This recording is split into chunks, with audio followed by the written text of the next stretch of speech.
Carter also is here with breaking news. Sources tonight telling her that McCabe's exit is just the beginning of more resignations, firings to come at the FBI. And also breaking this hour, this is huge, the House Intelligence Committee has voted to publicly release the classified memo. Release the memo. We've been telling you all week that shows severe FISA abuse against members of the Trump campaign. Now, the president now needs to give final approval before you can see it. All of that plus a Hannity expose into just how deeply corrupt and dishonest and conspiratorial the destroy Trump media really is. They have been lying to you, the American people, for over a year while ignoring a mountain of evidence of wrongdoing and corruption in what is one of the biggest scandals in American history. That is tonight's breaking news, all-important opening monologue, a busy hour.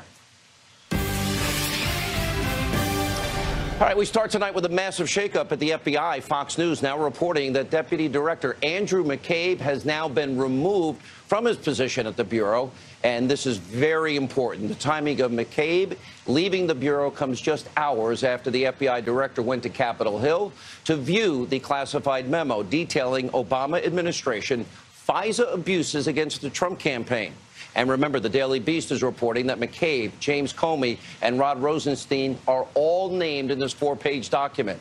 And other reporting now suggesting the FBI director, Christopher Wray, was concerned about an upcoming Inspector General report on the actions of McCabe and other top FBI officials during the 2016 election. Now, McCabe being shown the door is long overdue, and our sources are now saying tonight that his exit is just the opening salvo in what is a much bigger scandal that will be unfolding in the days and weeks and months ahead. Now, here's why. Current and former FBI officials are telling Sarah Carter tonight, she'll join us in a minute, that McCabe, quote, quitting is the beginning of more resignations that will be coming. Now, before we detail why McCabe deserved to be removed, I want to be very, very clear tonight, especially to the destroy Trump media, the political bias and corruption that we are now detailing at the FBI and the Department of Justice and in the intelligence community, we have all been reporting on. It has nothing to do with rank and file members. Those people work tirelessly to keep us safe. They deserve the utmost praise and support, which we give them on a daily basis. And who we are focusing on here is key. We're exposing what is a rogue group of unelected deep state bureaucrats that have been trying to disrupt our democratic republic and our system. Andrew McCabe is one of those people. Now, here's what we know about him and why it was about time he was removed. McCabe lied in terms of the corrupt Clinton email investigation. That we know was for show. In other words, it was rigged. The fix was in. It was a total sham. He oversaw Trump-hating FBI agent Peter Strzok's work on the Russia investigation. Fox News has reported that McCabe is thought to have been the central point of contact for handling that Clinton bought and paid for phony, salacious Russian dossier. And according to the Wall Street Journal, McCabe ordered FBI agents to stand down on an investigation into the Clinton Foundation. Now, remember, McCabe's wife, his wife's name is Jill. She took $700,000 in campaign contributions from a super PAC tied to the Clintons and their ally, Terry McAuliffe, former governor of the Commonwealth of Virginia from Virginia Democrats in her failed state Senate run. And finally, Trump-bashing FBI lovers, right there, Strzok and Page. They texted, remember, about the insurance policy that they talked about with Andy, we believe is Andrew McCabe, in case Donald Trump actually won the election, which they didn't think was going to happen. Now, McCabe is tied to literally every single instance of corruption, of abuse of power at the FBI that we are exposing. He should have been fired or should have resigned a long time ago. Now, the top ranks of the FBI need to be cleaned out, and McCabe is just a good start. Now, we also have huge developments tonight. The House Intelligence Committee tonight has voted along party lines. They are releasing to the public that classified 4-page memo that details massive FISA abuses against the Trump campaign. Now, no Democrats voted yes. The reason is simple. They do not want you to know the truth. Now, President Trump now has 5 days to approve the release so you, the American people, can see it. And my sources are telling me tonight that the matter is being taken very seriously at the White House. It will be thoroughly reviewed in the next 48 hours. And while the president believes in transparency, he will be deliberative in this process. Until that happens and we can see it all for ourselves, here's what we know about the document and why this is so important. Remember, the Daily Beast reported that Andrew McCabe, James Comey, Rod Rosenstein are all named in this memo. And other reporting says that Rosenstein, well, was the official that approved the warrants to spy, or at least extended them on the Trump campaign, supposedly under the pretext of looking at Carter Page. Now, members of Congress that have seen this memo, they have called it shocking, alarming, and said it literally mirrors KGB-style tactics. Now, members are also saying it could cause many people to go to jail, and it could lead to the end of the Mueller investigation. It is that serious that we're being told it exposes severe and massive constitutional violations of our Fourth Amendment, privacy rights, massive FISA abuses. Now, this is a major development, and those of you out there that called Congress and tweeted and texted and put notes on Facebook and Instagram to release the memo, tonight you should be very happy because you, the American people, deserve to know about these abuses. Now, we're going to have all the details, of course, as soon as we get them. Now, also breaking this hour, all right, we have a news media in this country that is obsessed with calling one of the biggest scandals in American history that we have been following, that has a mountain of evidence and a mountain of facts supporting it. Well, they're trying to dismiss it as some kind of conspiracy. By the way, the same media, ironically, that has been pushing what is baseless, black helicopter, tinfoil hat, conspiracy theories about so-called Trump-Russia collusion for over a year. The difference is we have evidence, they have none whatsoever. Now, in case the liberal media has forgotten, well, we put this little montage together to remind them. Take a look. We are looking at the possibility that the President of the United States and those around him during an election campaign colluded with a hostile foreign power to undermine the basis of our democracy. Donald Trump is afraid. A political hurricane is out there at sea for him. We'll call it Hurricane Vladimir, if you will, the whole Russian thing. This is evidence of willingness to commit collusion.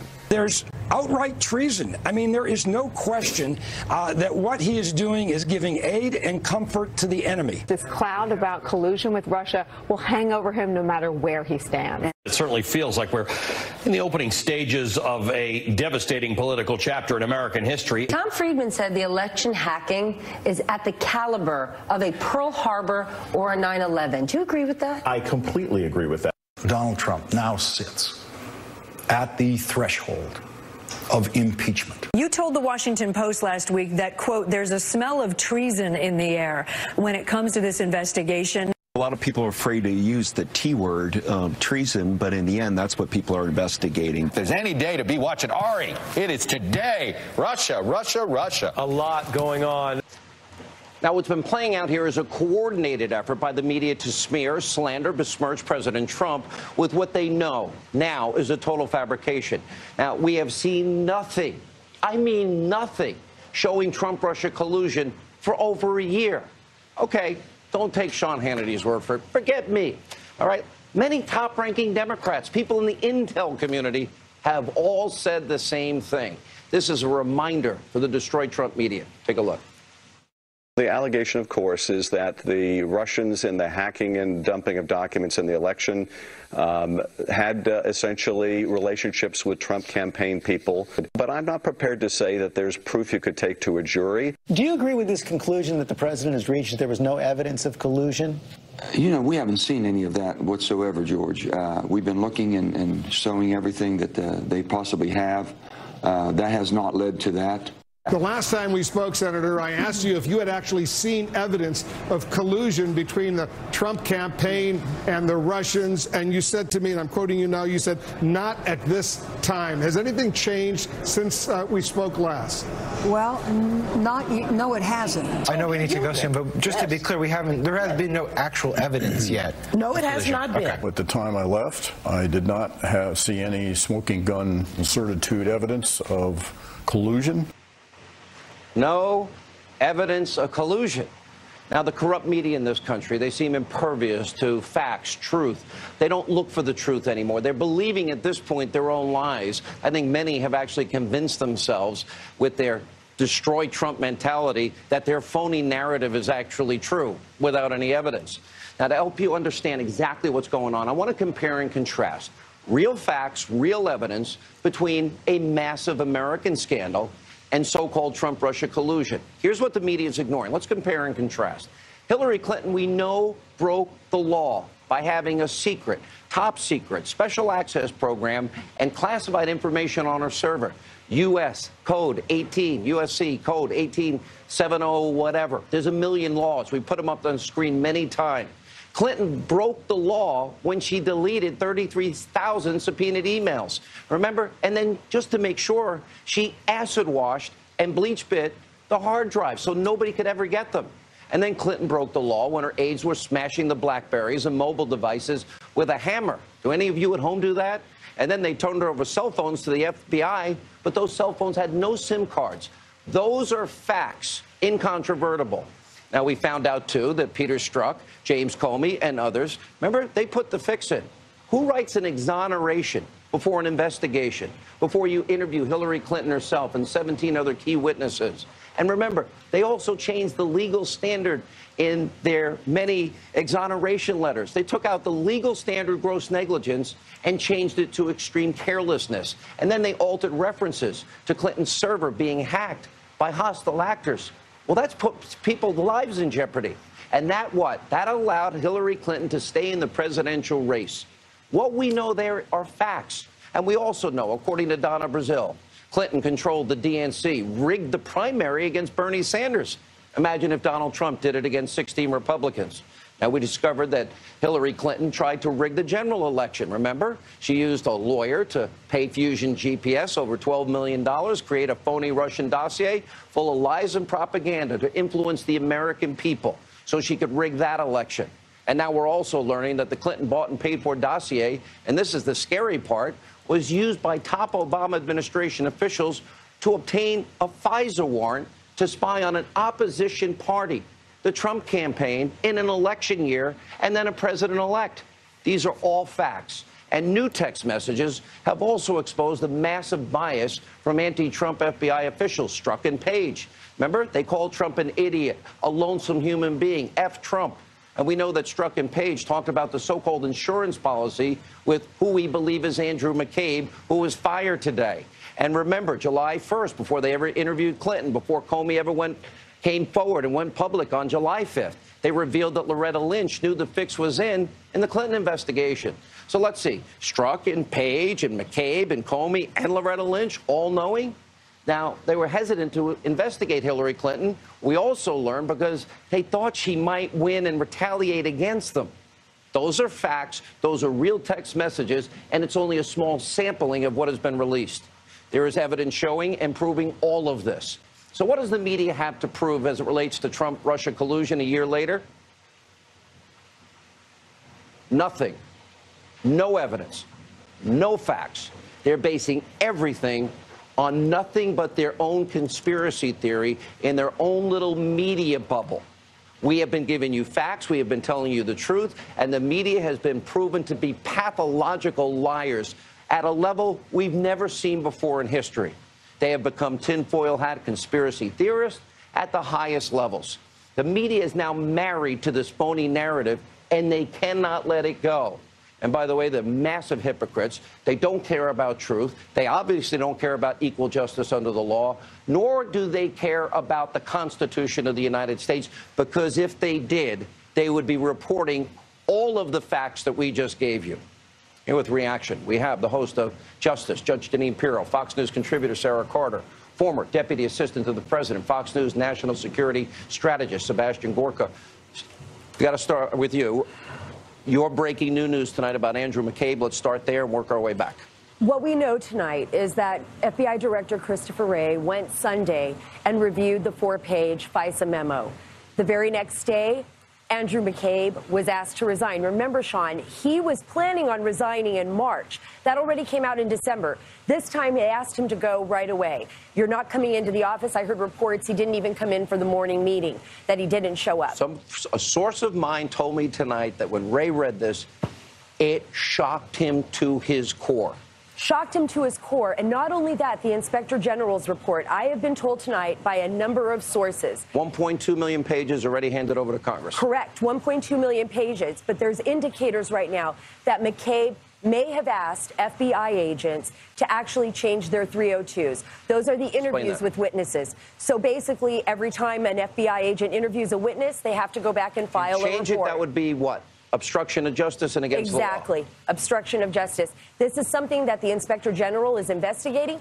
If that is the case, if this is true, and not just alleged, if this is true, McCabe will be fired. I heard they are considering firing him within the next few days if this turns out to be true. Sebastian, as you take all of this in, as you absorb all of this, it's kind of, for some, it's hard to believe. But now the evidence has been mounting and mounting and mounting, and one smoking gun after another. It's incontrovertible at this point. It is, but it has to be put in the context of the history of our great nation. Remember, why was America created? It was created because of the usurpation of power, the capricious usurpation by a leader thousands of miles away. That's why America was created. It was about tea tax. It was about stationing troops on private property without permission. This is 100 times bigger. This is our government spying on political adversaries. This is federal law enforcement officials obstructing justice. You listed all the things Clinton did and all the things her team did. But let's not forget, the FBI destroyed the laptops that were part of the Clinton investigation. Who gave that order? Hey, who has an exoneration before an investigation? Right. The fix it because they wanted Hillary to remain. All right, Judge, let me go to you. You're great on the law. I know you've been very passionate on your own show on this. Let's break this down. All right. You know, what we're seeing here, Sean, is what we would expect to see in a third world country, where a political party is using their justice system to not only surveil individuals, but to change the course of a presidential election. This is not just, you know, some case where people are, you know, playing around with statements, trying to get them to change statements. This is about changing the course of American history by using the most powerful weapon that we have in the justice system, the federal anyway, the FBI. I have been saying from the beginning, Sean, this guy McCabe needs to be taken out in cuffs. They should not be paid by the American people. He shouldn't be able to dictate when he's going to leave. And by the way, I have to say one thing. You know, Sean, you just said that Christopher Wray was shocked when he read that 4-page memo. You know what? How could he be shocked? He's the head of the FBI. Everything that you and I have seen that we've been talking about for the last year has been something that has been corroborated factually. And now all of a sudden he's shocked? Why are they shocked on the day before the public is going to get to see this information? Assuming the president lets it out. They knew about it, and now they're caught with their hands in the cookie jar, and now they have to say, oh, we're going to make McCabe go, and maybe more charges. Listen, the reason that this will be coming out, and I'm glad that the White House told me tonight that they will be deliberative, that they're taking it seriously, they're not rushing out with it. Obviously, the State of the Union tomorrow, I'm hoping we'd see this by Wednesday night or Thursday. But they're doing the right thing, because this is not a game. We are talking about people's lives. We're talking about potential crimes. We're talking about people being charged, going to jail. But more importantly, and the scary part of this, and I'll throw this to Sarah for more information, is that we have now weaponize the powerful tools of intelligence. FISA is important because that means that's our government spying on citizens. And if Hillary's bought and paid for dossier was the foundation to do this, wow. And it was a very shoddy foundation. To influence a presidential election. A duly elected president of the United States, voted for by the people of this country. Sean, this is bigger than anything anybody can imagine. And when you say that, this makes Watergate like stealing a Snickers bar. from a drugstore. Absolutely. And think about this. This is why there were so many whistleblowers, Sean. Not even just the whistleblowers that were going to the Inspector General, to the House Intelligence Committee. But think about this. The Foreign Intelligence Surveillance Court chided the Obama administration. We broke those stories last year. Remember that? Of course. We broke broke been a year. They We've been chided the Obama administration for violating the laws. Yes. And this is where it all started. Yeah, Dr. Barker. There's a very special reason why America doesn't have an internal security service. We don't have a KGB. We don't even have an MI5. Think about that. A lot of people after 9/11 said, we need to have an internal security service to spy on Americans. And we said, no, it's un-American. What have we just heard?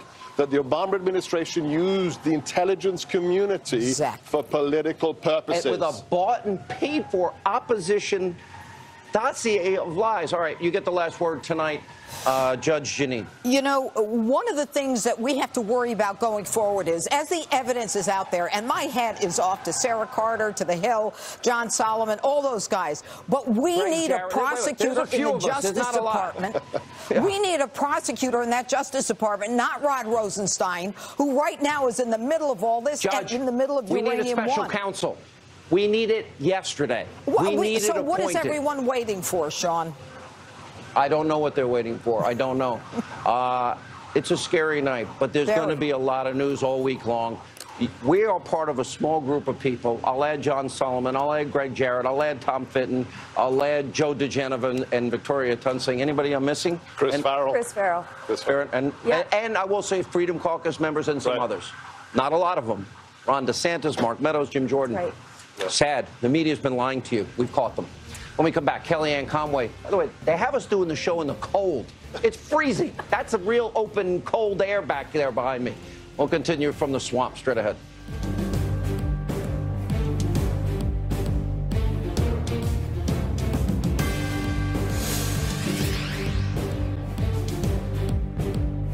Whatever you do to stay.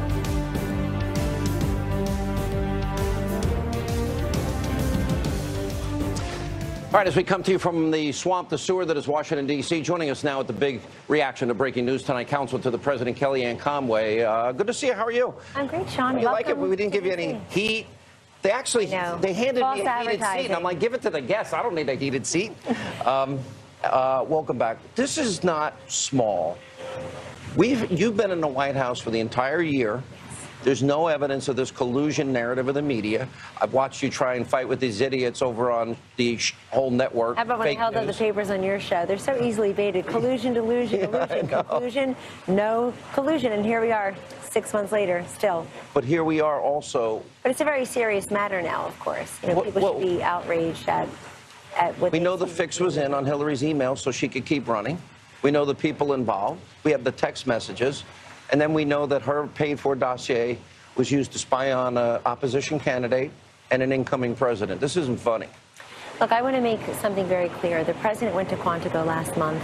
He respects greatly the rank and file of the FBI, the 25,000 or so men and women who work very hard and who are not involved in this particular episode.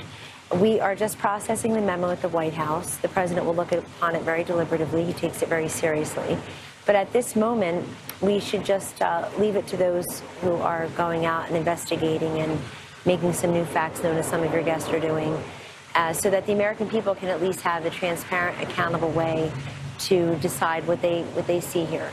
The president. We're focusing on that man in the White House giving a speech right behind us in the Capitol tomorrow. There's a big story to tell that, again, I have to go back to the media. They have never told it. They've never talked about, we have 2.2 million new jobs, 2 million fewer people on food stamps, consumer confidence through the roof, 2 quarters of 3+% GDP growth, and the tax plan kicks in February 1. Well, let's keep going. Even before it, quote, kicks in, Sean, you have, as of this morning, 274 employers, companies, taking action directly related to that tax plan. No, they're crumbs, according. I was poor in my life, in my adult life. Crumbs is $1,000 or $2,000 to. Well, that's according to Nancy Pelosi. It sounded much like that comment, the deplorables. I mean, they're just so out of touch. They're so out of the mainstream, so out of touch with America. Tonight, the Senate rejected, the Democrats rejected an ability to put into law the pain-capable bill, where you would ban abortions after the 20th month when a fetus can feel pain. They're so out of touch with America, calling that crumbs. It's real bread, lady. It's not crumbs. What's the real bread? $1,000, $2,000 bonuses, raises in wages, but also you see all these companies repatriating their wealth now, agreeing to create new jobs here. All the factories coming back, all the manufacturing over centers. 200,000 manufacturing jobs created. And Sean, this is very simple. In 2010, when the Democrats lost control of the House, Nancy Pelosi was no longer the speaker and likely won't be again. Barack Obama went on to be successfully reelected, but he even admitted that they had suffered a shellacking. But they were all trying to defend their votes for Obamacare, and that was becoming increasingly unpopular. This year, the Republicans are going to brag about their vote for tax cuts and what it means to the American people. So far, you have over 3 million Americans who have directly benefited from that tax cut because of what their employers have done. And the pressure is on other employers now. If you don't go ahead and reinvest that money in your workforce, in your workplace, those workers will go somewhere else. We are becoming a nation of jobs and labor. We have, since the history of them taking demographics on unemployment, the lowest unemployment level for Black Americans, Hispanic Americans, women, 17-year low. Teens is down. I mean, it's amazing. And it's incredible. And the reason you don't hear it is because people are focusing on other things, but it almost doesn't matter, and I'll tell you why. Folks know that their 401ks are fatter. They know their confidence is up and they're spending more money. They know that the value of their retirement savings or education savings. This president's tax bill expands the 529 savings plan through education. That allows you to save money earlier for your children. Got very little coverage. It gets very little coverage, but we're going to continue to talk about it because that's key. And what are people going to ask me? How do we get women? How to talk about the education savings expansion? This is what people care about. But this president, between the regulations, the taxation, ISIS is on the run. What he's done in one short year to stimulate this economy, to keep us safer, and to make us prouder is really remarkable. But back to our top story. Andrew McCabe is gone. This memo is going to be released. I'm told it will shock the conscience. Then you have an investigation fixed on top of her primary, Hillary Clinton's primary, but an investigation obviously fixed when crimes were committed. No wonder people were shouting, lock her up. But it gets worse than that.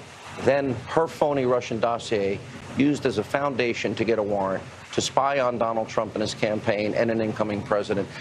This, to me, is the biggest political scandal in American history. Sean, you know what happens when we talk about the 2016 elections and that woman who lost miserably, who should have won, whose name I'm not allowed to say on TV anymore, her. They say you just can't get over the election. We're way past it. But this is not about an election that Donald Trump won. And about our Constitution. It's about democracy and the Constitution. It's about people being able to know if justice and democracy has been subverted. And when you go through all of that evidence and you go through all of the revelations, you scratch your head yet again. And you're thinking this woman had every advantage, all the king's horses, all the king's men, all the money, all the personnel. All the media. And still blew it. Well, you know, famously, people were telling her, gosh, I just was in Michigan and Wisconsin. There's Trump Penn signs everywhere. There's no Hillary signs. You better get out here. But they didn't come. Kellyanne, I know you're working hard every day. Really proud of the president. It'll be a great State of the Union address tomorrow. Everybody should watch it. Very positive. positive. We'll be on immediately thereafter. I hope people will tune in. All right, when we come back, Ed Henry has a preview of that State of the Union address. Britt Hume weighs in on our top story of the day as we continue from our nation's capital.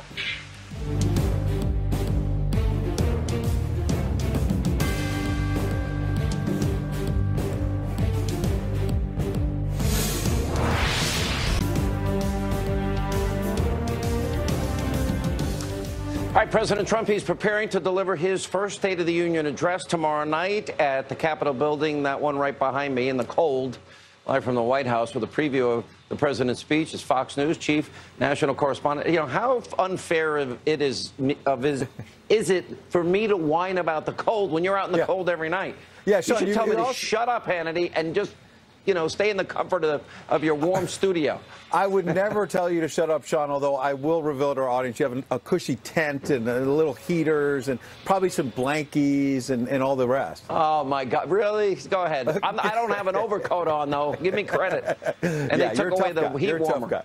Look, the bottom line is that we're told by the president's aide, Sean, that the president stayed back here at the White House over the weekend after that trip to Davos instead of going down to Florida and Mar-a-Lago because he wanted to work on his first ever State of the Union address. And he spent a chunk of his time today, in fact, going through some of those edits from the weekend. You'll remember last year at this time, he gave a speech to a joint session. It's just not called a State of the Union technically in your first year in office. And the president himself told reporters today he sees this as a big speech, get the focus for the nation back on his legislative agenda. And his advisors are saying there are really 5 key pillars to this address: jobs in the economy, infrastructure, a plan that we've been waiting on for a long time, immigration, obviously has been dominating the headlines, trade, another big issue dating from the campaign, as well as national security and the fight against ISIS. Now, a special focus on immigration, because remember, the clock is ticking on that deal to deal with DACA. And what is clear from what the president told reporters today is that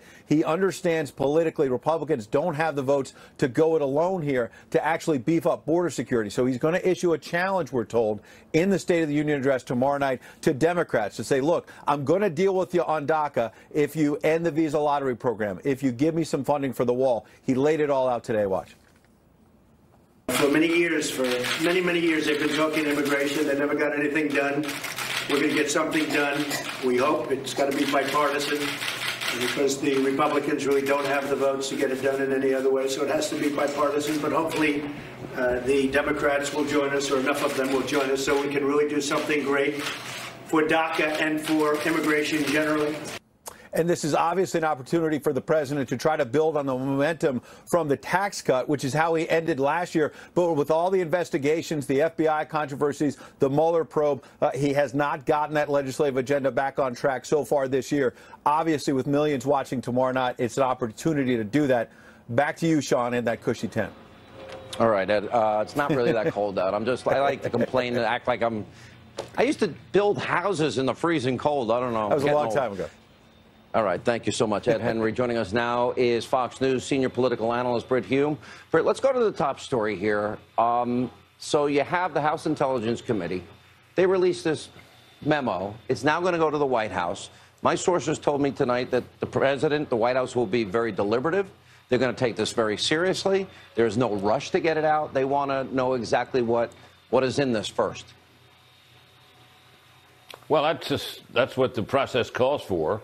And, of course, there's always the possibility, Sean, that when the president and his advisors look at it, and they're probably going to hear from the Department of Justice that this information or the implications of this information coming out that this summary would contain would be damaging to sources and methods of intelligence gathering, and it therefore should not be made public.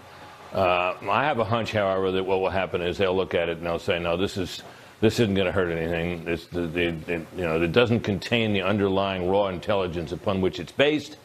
So we'll probably, within a week or so, we're going to see this memo, and then we'll know what the real deal is.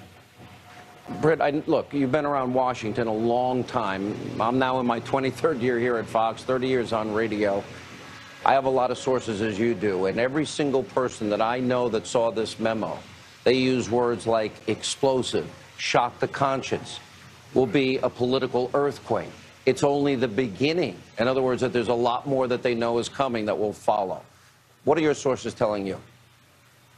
Well, what I'm sensing about this, Sean, is that this is going to be interesting, and that there's very likely going to be outlined here abuses of our intelligence processes and the use of the FISA court. But I want to wait till I see it. One thing of being in Washington a long time has taught me is that very few things live up to their hype. And there certainly has been a considerable amount of hype about this. And so I'm curious to see it, but I'm going to withhold judgment about how explosive it is or how damaging it is until I see it. Look, you've been around this town a long time. Here's what we do know. I mean, it is scary when Donna Brazile, though, says that the primary against Bernie Sanders was rigged. It does get scary when you read these text messages between Strzok and Page, and we know an exoneration was written months before an investigation in terms of Hillary's emails. It gets a little scary when one candidate pays for a Russian dossier with salacious, phony details, and that could be used as a FISA warrant to spy on an opposition candidate. Well, you know, at that point, when does the media begin to cover this? You know many in the media in this town. The media in this town are interested, for the most part, most of the media in this town are interested in one story, and that is the Russia story. And for a long time, the focus of it was whether there was collusion, as you know, between the Russian government and the Trump campaign. The absence of any visible evidence of that seems to have cooled that story off a little bit, and now they're on to obstruction of justice being a possibility here. The media in Washington cannot stand Donald Trump. They can't stand the sight of him. They would like to see him brought down. There's no doubt in my mind about that. And I think, you know, that when we look at it, I am not prepared to believe that Bob Mueller's investigation will not, in the end, in its conclusions, be fair. I think it's reasonable to say, Sean, that he made some mistakes in some of the people that he hired and FBI agents that he used to help conduct this investigation. But I'm still not prepared to believe that in the end this guy is going to come out with a slanted report or a flimsy report with accusations that will not hold up under scrutiny. At the same time, however, I believe there's every chance that we may find out some serious misconduct in the FBI and the Justice Department during the latter stages of the Obama administration and the beginning of this one. And I think that bears serious investigation as well, although I am not, Sean, a fan of having another special counsel. They always end up being unaccountable and out of control, and they wander very far afield from their original missions, and I think they're a bad idea, and I was glad when the independent counsel statute was allowed to lapse, and I wish this special counsel process had not been used in the case of Mr. Trump either. All right, Britt Hume, always great to have you, great perspective. We always love having you on the program. Thank you, sir. When we come back, Sean Spicer, Ari Fleischer, they weigh in on today's big blockbuster top story. Straight ahead.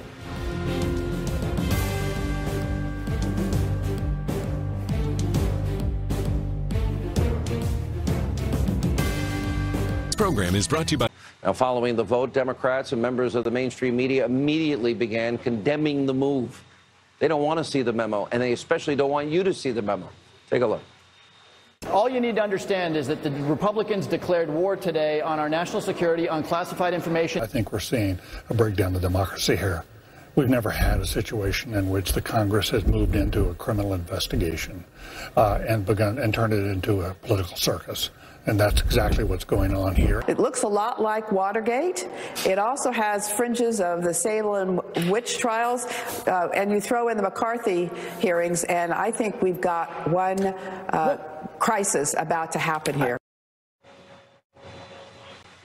All right, joining us now, former White House press secretary for President Trump, Sean Spicer, and former White House press secretary for President George W. Bush, Fox News contributor Ari Fleischer. Good to see you both. All right, let's just talk about the origins of all of this. This is important, I think.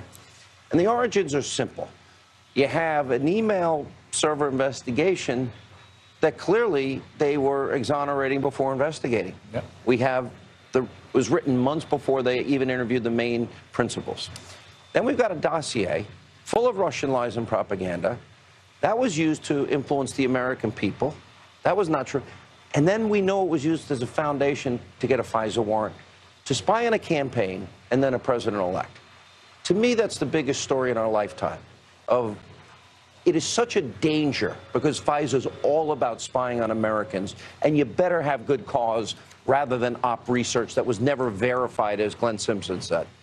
And you also have the Office of the National Security Advisor and others in the Obama administration unmask, reveal the names of those Americans who were spied on, and then those names were put out for political purposes. And Samantha Power did one a day. That's correct, Sean. And we, the Bush administration, virtually never did it. The amount of times the Obama administration did it compared to the predecessor, night and day. 300+% increase. That was one of the early stories we broke. Yeah. You know, to me, Sean, I think the American people need to see it. And I think we need to put all the fixes in so we protect everyone's constitutional rights against unreasonable search and seizure. And we've got to vet out those people that clearly, purposely abused this program that was designed to keep Americans safe. Yeah, look, I think that there's a balance. We've got to make sure that people don't abuse the system, that we're not using government information, classified information, against American citizens. in a way that's being alleged. But we've also got to make sure that it's done in a way that doesn't reveal sources and methods. So I think there's a balance. And I think that the House should work with the Department of Justice to make sure that this is done in a responsible way so that we get the objective of making sure that there's transparency, that people understand what might have happened, but we do so in a way that doesn't burn a lot of the sources and methods that are used to protect if that's the country. important, and we knew 5, at least, foreign intelligence agencies got a hold of Clinton's email server, and they had top secret classified and special access programming on there. Totally agree with that. I mean, I think that gets lost in the mix here, is that just because she didn't win an election doesn't mean that you get off of being investigated. Do you think the fix was in when they exonerated her, writing exoneration letters before investigating? Absolutely. I mean, they were talking about how to water down the language in the press release before the investigation was concluded. And you look back at a lot of the things that are being said now in terms of the text messages and such, and you've got to wonder about what really went in. There's an IG report that's coming out in March. I think that that's going to be revealing as far as what really happened inside the department. Look, one of the things that's interesting about what the Democrats are saying is that if you question anybody in the government right now, you're anti-law enforcement, you're anti-this. That's not true. 99% of the people who work day in and day out in law enforcement and intelligence agencies are good, hardworking people who care about this country. Yeah, you know, one of the other thing they watered down, and I only realized this last week, one of the emails, at least one, more than one of the emails Hillary sent went to President Barack Obama from her private server. And you know what the FBI did in the investigation? They changed the name, but Hillary sent it to President Obama, top official, senior government official. They cleaned it up to protect Barack Obama. Let me ask you this. Because they couldn't handle the idea that the president knew Hillary had a private server. If she committed crimes and they covered for her, that's not equal justice under the law, number one. Number two, if they're using her paid-for dossier to spy on an opposition campaign, how severe is this to you? Look, Sean, you know that I, on your show, have regularly defended Bob Mueller. I used to defend James Comey on his investigation of Hillary. I can no longer do that. I think the investigation into Hillary has turned out to be a sham. And anybody who loves the FBI, as I've been raised to do and still do, in this instance, the FBI has let us all down. That is scary. And you're not me. I'm a little bit more of a bomb thrower. All right, when we come back, all right, up next.